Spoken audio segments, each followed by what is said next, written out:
उसकी वजह यह है, जब 45 डिग्री सेल्सियस वाला आप अंदर लेते हो तो बेटा इसका हीट यहाँ एब्जॉर्ब कर लिया जाता है। क्यों? क्योंकि ब्लड हमारा यहाँ फ्लो कर रहा है, लो टेम्परेचर वाला, वो हीट एक्सचेंज करेगा ना, तो क्या होता है फटाफट हीट इनका कम कर दिया जाता है और आपके फेफड़े में 37 डिग्री सेल्सियस वाला पहुंचता है, आपके फेफड़े में पता नहीं चलता।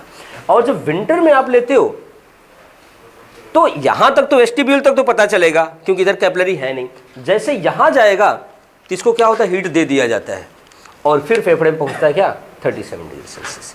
इसका मतलब ये जो रिस्पिरेटरी पार्ट है हमारे नेजल चैम्बर का, ये क्या करता है, टेम्परेचर मेंटेन करता है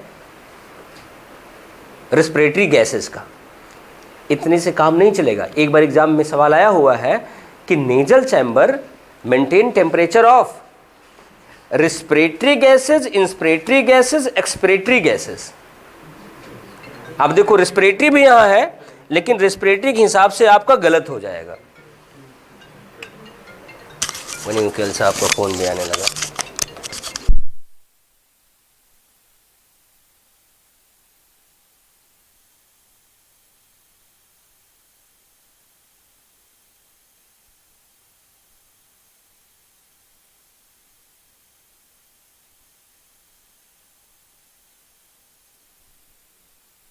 हम लोग बात कर रहे थे कि गर्मी में ये क्या करता है, टेम्परेचर कम करता है, ठंड में बढ़ाता है। फिर सवाल आया, जब सवाल आया तो उसने, जैसे हम लोग पढ़ाते हैं भाई रिस्पिरेटरी एयर का टेम्परेचर मेंटेन कर रहा है, as a teacher as a faculty हम लोग ये पढ़ा दिए, आप भी पढ़ लिए, लेकिन एग्जामिनर ने दिमाग लगाया, ऑप्शन में भी दे दिया और आंसर भी गलत हो जाएगा।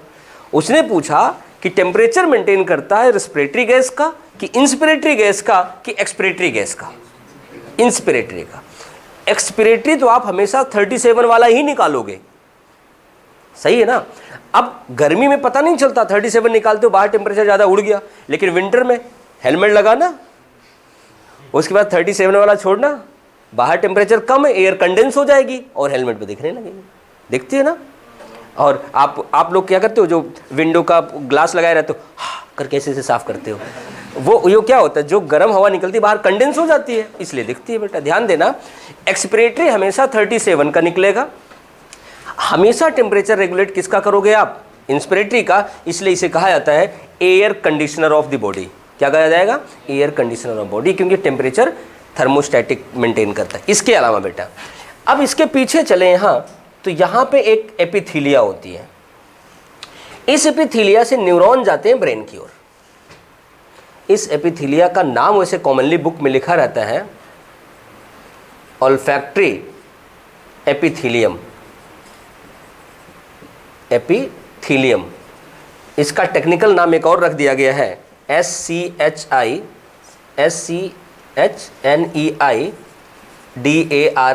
सिनेडेरियन मेम्ब्रेन। ये नाम सुना होगा बेटा, क्योंकि ऑल्फैक्टरी एपिथीलियम का जो टेक्निकल नेम है वो है सिनेडेरियन मेम्ब्रेन। ये होता है बेटा, जैसे आप कुछ सूंघते हो या आपके नाक में कोई पार्टिकल जाता है, वो जैसे यहाँ आके टच करता है, न्यूरॉन से इंफॉर्मेशन पहुँच जाती है यहाँ पे ब्रेन में। आपको पता चल जाता है कौन सी स्मेल है। दो तरह की स्मेल होती है, कि स्मेल होती है, एक स्मेल होती है थू, दो स्मेल होती है ना, तो पता चल जाएगा कि कौन सी स्मेल है सिर्फ इसकी वजह से। इसे कहते हैं बेटा ऑल्फैक्टरी मेम्ब्रेन, ऑल्फैक्टरी एपिथीलियम या सिनेडेरियन एपिथीलियम, सिनेडेरियन मेम्ब्रेन। बेटा ध्यान देना, अगर आपको राइनाइटिस हो गई, कॉमन कोल्ड हो गया, जुकाम हो गया, वायरल इन्फेक्शन हो गया, तो क्या होता है, नोज की कंडीशन रनिंग नोज हो जाती है। रनिंग नोज बोलते हैं ना, क्या नाक भाग जाती है, उसे बोलते हैं रनिंग नोज। बेटा ध्यान देना, नोज फ्लो करने लगती, क्यों, ये बेटा हमारे बॉडी का कंसेप्ट है कि अगर हमें इन्फेक्शन हुआ है तो हमारी बॉडी माइक्रोब को हटाने की कोशिश करती है, इन्फ्लेमेटरी रिस्पॉन्स आता है, यहाँ म्यूकस सिक्रीशन शुरू होता है और म्यूकस यहाँ इकट्ठा होता रहता है, ऐसे निकलता है। यहाँ तक आग रुक गया, चलो साफ हो जाता है। बताया ना, कुछ लोग उंगली करके निकालते हैं, वो यहाँ तक पता नहीं, बहुत बड़ी लंबी पहुँच होती है उन लोगों की, तो ध्यान देना।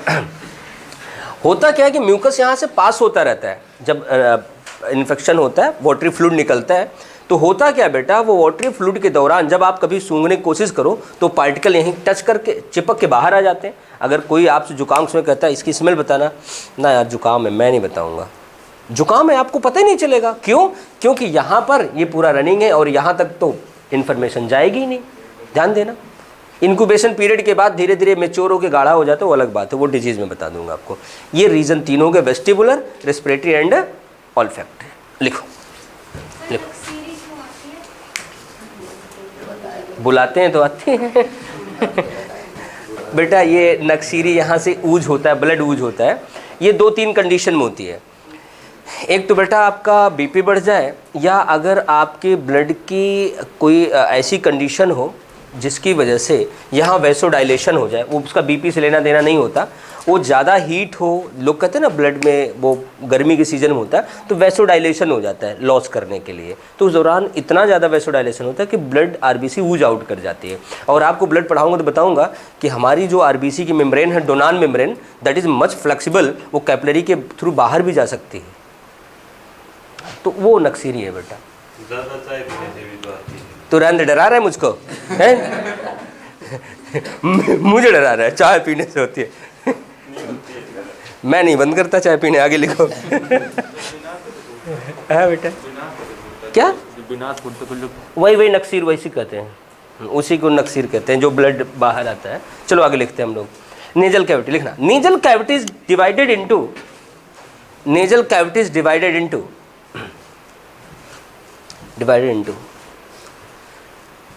two nasal chambers with the help of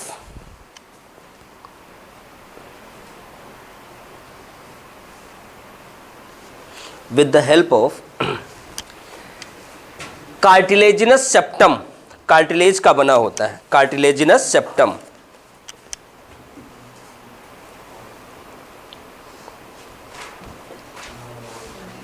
हो गया, लिखना। Each nasal chamber differentiated into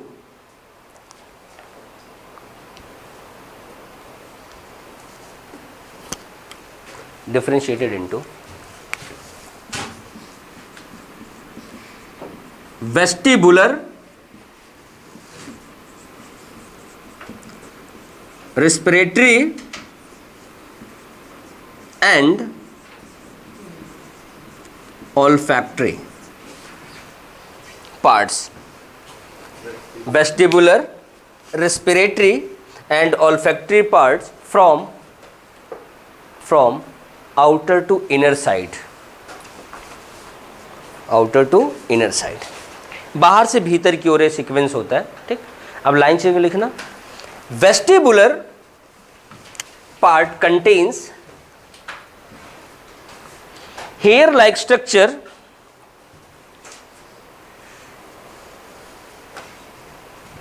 hair like structure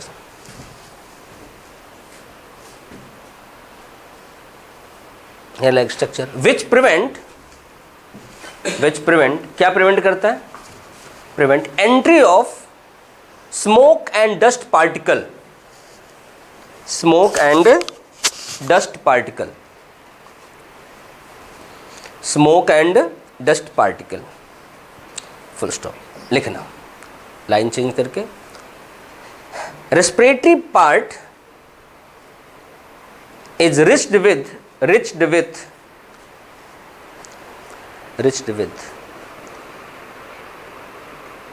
blood capillaries, rich with blood capillaries. यहाँ बहुत ज़्यादा मात्रा में ब्लड कैपिलरीज पाई जाती हैं, ब्लड कैपिलरीज लिखना। This part regulate temperature of inspiratory air,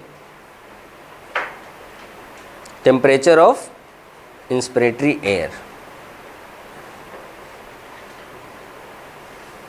inspiratory बेटा आपका स्पेसिफिक हो गया। ठीक, ध्यान देना कि यही होता है। अगर ये ऑप्शन मिलेगा तो फिर कुछ सोचना नहीं है, यही लगाना है। ठीक, inspiratory air. So also referred as air conditioner of body, referred as air conditioner of body.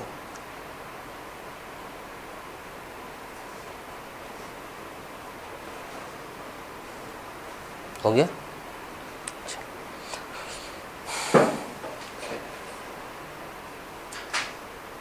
एक स्टार पॉइंट बना, हाँ बोलो बोलो, नहीं बोलो, तुम कुछ पूछ रहे थे। सर ये क्या आपने कहा कि स्मोक है, कोई रोकता है, कई लोग स्मोक करते हैं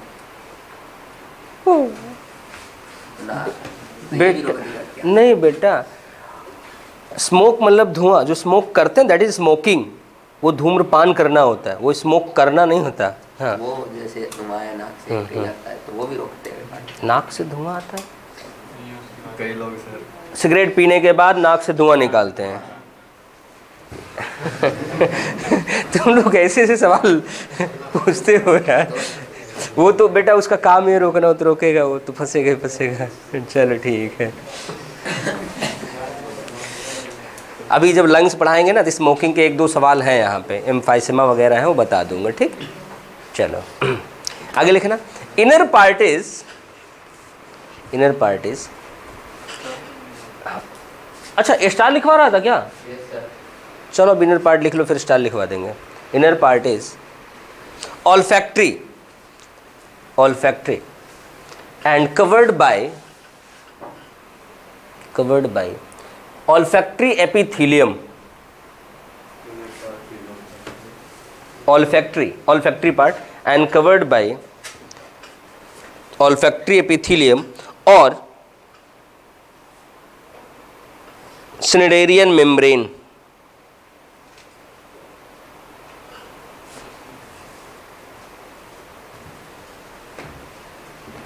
Cnidarian हो गया। अब स्टार लिखो। Nasal passage is lined by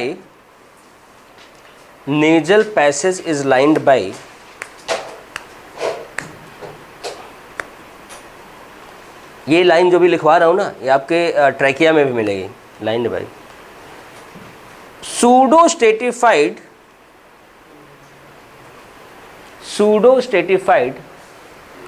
ciliated columnar epithelium, pseudo-stratified ciliated columnar epithelium। बेटा जैसे साइज छोट आगे बढ़ते जाएंगे ना, कॉलुमनर हमारी क्यूबॉइडल में चेंज होती चली जाती है, रिस्पिरेटरी में क्यूबॉइडल भी होती है, क्योंकि जैसे नैरो होती जाएगी ना वो क्यूबॉइडल हो जाएगी, वो आगे की बात है, ठीक। ये तो बेटा हमने कर लिया नेजल चैम्बर। अब अगली हेडिंग बनाना इंटरनल नैरिस। अब जो यहां से खुलेगा फेरिंग्स में, internal नैरिस। Opening of nasal chambers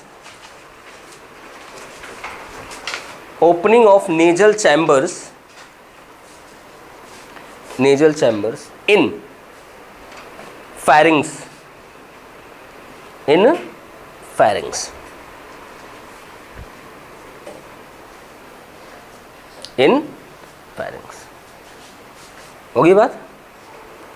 चलो अब अगली हेडिंग बनाना फेरिंग्स। वैसे फेरिंग्स आप पढ़ चुके हो, फिर भी लिख लो। फेरिंग्स लिख लो, लैरिंग्स कल पढ़ाएंगे क्योंकि आज टाइम लगभग हो गया होगा। फेरिंग्स लिखो।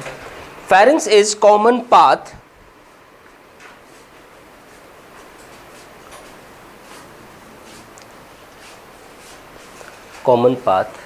मैंने लिखवा रखा है पिछले चैप्टर में, common path for food and air.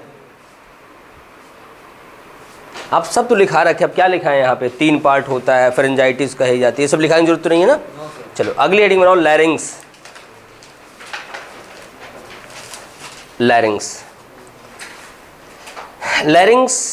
के को बेटा आज अभी 10 मिनट टाइम आपके पास है, समझा दें कि कल लिखाएं, कल समझाएं?